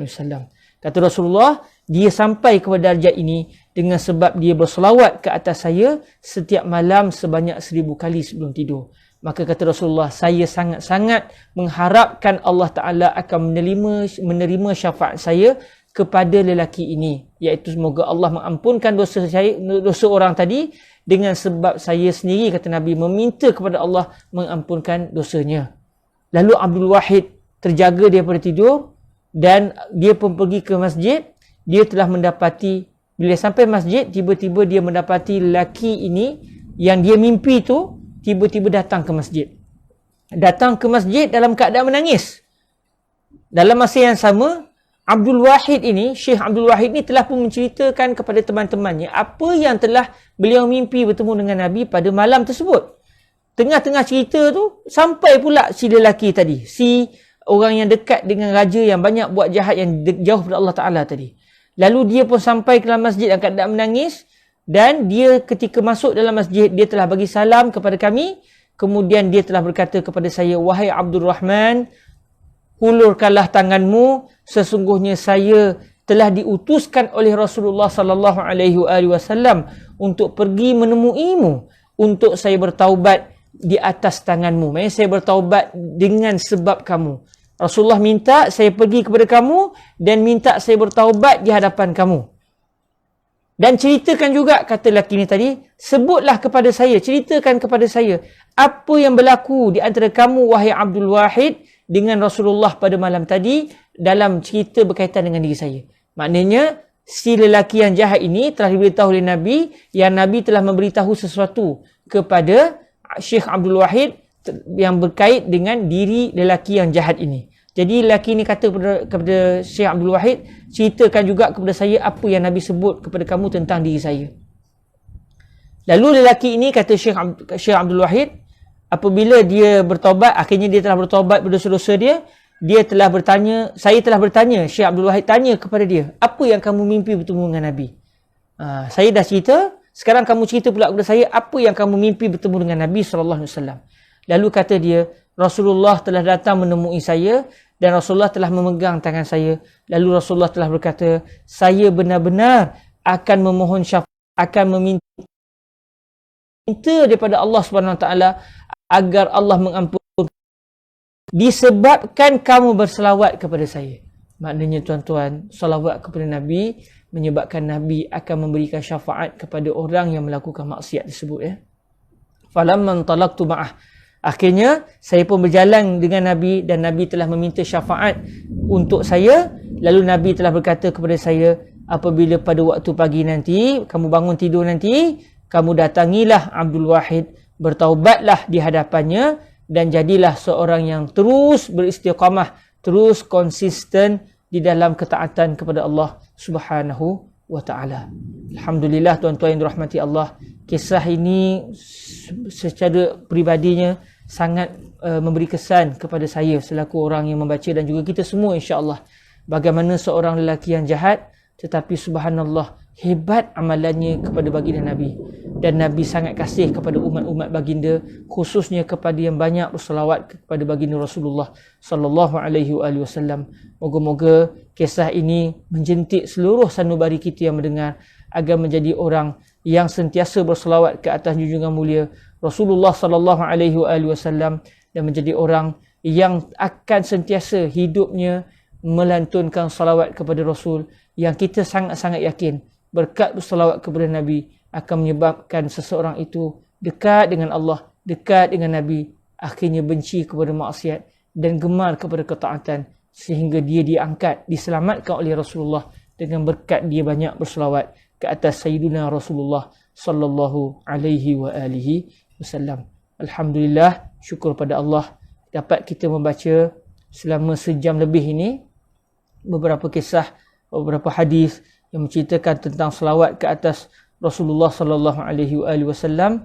Moga-moga segala yang kita lakukan ini menggembirakan Rasulullah, menggembirakan baginda dan menyebabkan kita menjadi orang yang dekat dengan Allah, dekat dengan Rasulullah sallallahu alaihi wasallam.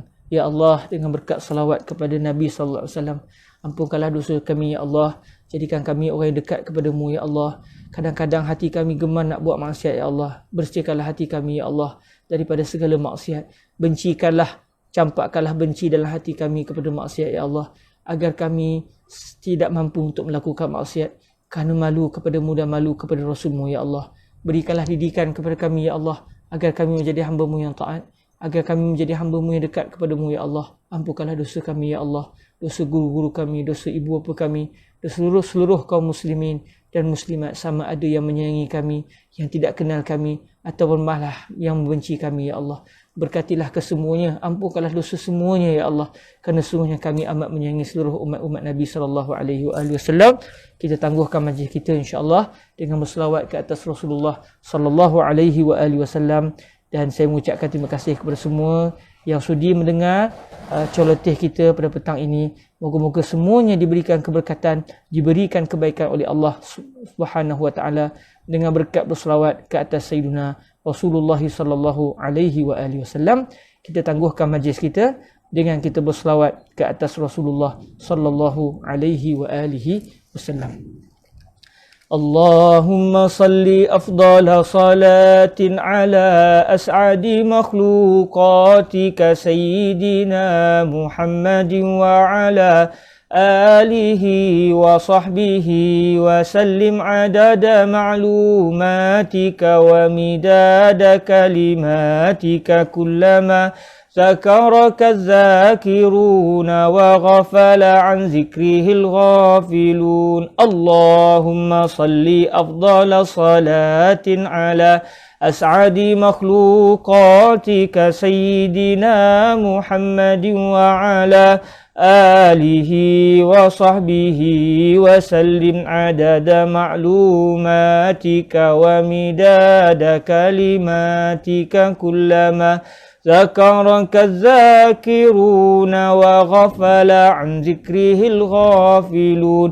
اللهم صل أفضل صلاة على أسعد مخلوقاتك سيدنا محمد وعلى آله وصحبه وسلم عدد معلوماتك ومداد كلماتك كلما ذكرك الذاكرون وغفل عن ذكره الغافلون. وسلم ورضي الله تبارك وتعالى عن أصحاب رسول الله أجمعين. وحسبنا الله ونعم الوكيل ولا حول ولا قوة إلا بالله العلي العظيم. سبحانك اللهم وبحمدك أشهد أن لا إله إلا أنت أستغفرك وأتوب إليك. بسم الله الرحمن الرحيم. والعصر إن الإنسان لفي خسر إلا الذين آمنوا وعملوا الصالحات وتواصوا بالحق وتواصوا بالصبر. وجزاكم الله خيرا. والسلام عليكم ورحمة الله وبركاته.